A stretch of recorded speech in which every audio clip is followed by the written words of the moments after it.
খুলনায় মানব বর্জ্য পরিশোধনাগার থাকলেও নেই তার পরিপূর্ণ কার্যক্রম। ফলে প্রতিনিয়ত নগরীর ড্রেন, আশেপাশের খাল ও নদীতে ছড়িয়ে পড়ছে মানব বর্জ্য, বাড়ছে দূষণ। এর ফলে খুলনা মহানগরীর 15 লাখ মানুষ রয়েছে মারাত্মক স্বাস্থ্য ঝুঁকিতে। SM মিলনের ক্যামেরায় মোস্তফা জামালের রিপোর্ট। খুলনা মহানগরীতে বসবাসের উন্নত পরিবেশ সৃষ্টির লক্ষ্যে 2015 সালে কেসিসি মানববর্জ্য শোধনাগার নির্মাণের উদ্যোগ গ্রহণ করে। 2016 সালে 1.3 একর জমির উপর নগরী থেকে প্রায় 6 কিলোমিটার দূরে রাজবাঁধে নির্মাণ হয় এই শোধনাগার। শোধনাগার নির্মাণে ব্যয় হয় বিদেশি সংস্থা থেকে পাওয়া প্রায় 2 কোটি টাকা। আর এর কার্যক্রম উদ্বোধন করা হয় 2017 সালে।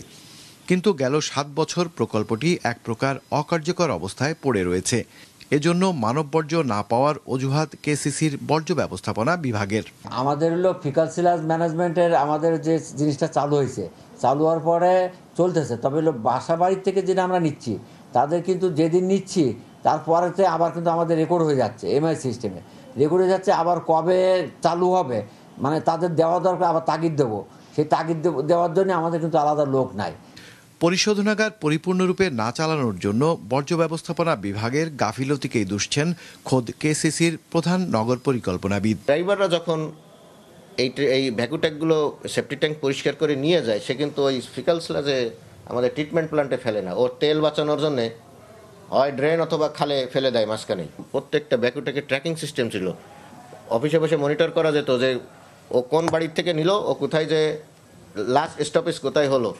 এই ট্র্যাকিং সিস্টেমও কিন্তু অফ আছে এখন। কেন অফ আছে আমি জানি না।